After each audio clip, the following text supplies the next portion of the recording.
Student success brilliant institute में आपका स्वागत है। मैं अरविंद। आज मैं आपको ह्यूमन डाइजेस्टिव सिस्टम के बारे में बता रहा हूँ। मानव पाचन तंत्र chapter 6 life process class 10th में भी ये दिया हुआ है। ठीक है स्टूडेंट, जो 10th क्लास के स्टूडेंट देख रहे हैं उसे ध्यान से देखें, और नॉलेज के लिए भी बच्चे इसको देख रहे हैं वो भी ध्यान से सुने। स्टूडेंट, ये हमारा ह्यूमन डाइजेस्टिव सिस्टम है पूरा। इसमें हमारा जो डाइजेशन है मुंह से शुरू होता है। ये ईसोफेगस है, खाना इसके द्वारा नीचे आता है, हमारे पेट में आता है, ये हमारा पेट है। ठीक है, इसके बाद खाना हमारा स्मॉल इंटेस्टाइन में आ जाता है। स्मॉल इंटेस्टाइन में खाना आने के बाद लार्ज इंटेस्टाइन में आता है, और ये इस तरह से एनएस के द्वारा वेस्ट प्रोडक्ट की फॉर्म में बाहर निकल जाता है। खाने में जो पौष्टिक तत्व होते हैं हमारे आंतों के द्वारा ले लिए जाते हैं, खींच लिए जाते हैं। ठीक है स्टूडेंट, अब थोड़ा डिटेल से सुनिए। स्टूडेंट, हमारा जो खाना है हमारे मुंह में दांतों के द्वारा छोटे छोटे टुकड़ों में तोड़ दिया जाता है, और इन हमारी जीभ जो होती है हमारे खाने को पूरी तरह से मिक्स कर देती है लार में। हमारे मुंह में कई लार ग्रंथियां होती हैं। लार ग्रंथियों से ये खाना पूरी तरह से लार में मिक्स हो जाता है, और लार में एक प्रकार का एंजाइम होता है जिसे स्लेवरी एमाइलेस बोलते हैं।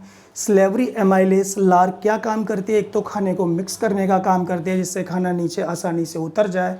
दूसरा काम ये होता है कि कॉम्प्लेक्स कार्बोहाइड्रेट को इजी कार्बोहाइड्रेट में ब्रेक डाउन कर देती है।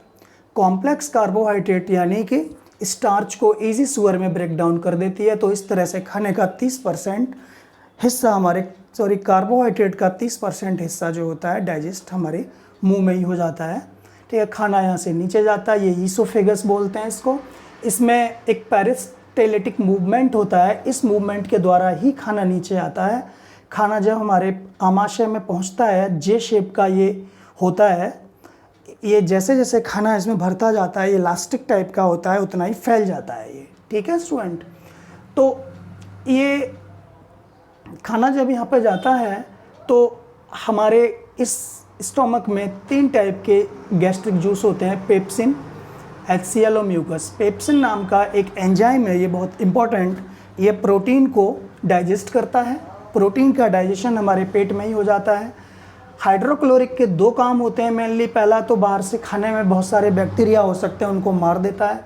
दूसरा, ये पेप्सिन के लिए एक एसिडिक मीडियम मुहैया कराता है, क्योंकि पेप्सिन नाम का जो एंजाइम है वो HCl की प्रेजेंस में ही अपना वर्क कर पाता है। म्यूकस का काम होता है इसकी दीवारों की रक्षा करना, ताकि ये HCl दीवारों तक पहुंच ना पाए। अगर आमाशय की दीवारों पर ये HCl पहुंच गया तो हमारे आमाशय की दीवारें क्षति पहुंच जाएगी और ये जल जाएंगी अंदर से। हमारे पेट में बहुत ज़्यादा तेज़ दर्द होगा, फिर हमको तुरंत ही डॉक्टर की ज़रूरत पड़ेगी। ठीक है, ये खाना, इसके बाद हमारा खाना जब यहाँ आता है तो यहाँ पर एक स्फिंक्टर मसल्स होती है। ये खाने का जितना पेस्ट बन जाता है उतने ही खाने को नीचे निकालती है, बाकी ये बंद रहती है।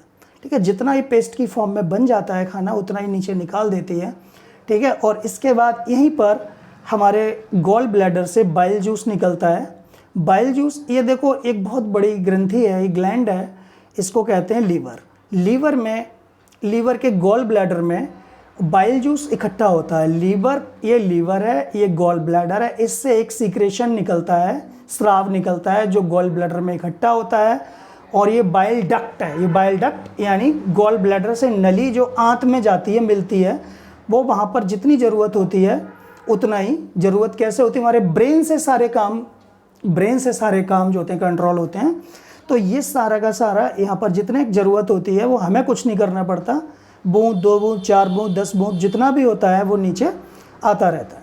ठीक है, बाइल जूस का काम एक होता है, बाइल जूस जो होता है फैट पर वर्क करता है, फैट को डाइजेस्ट करने में मदद करता है।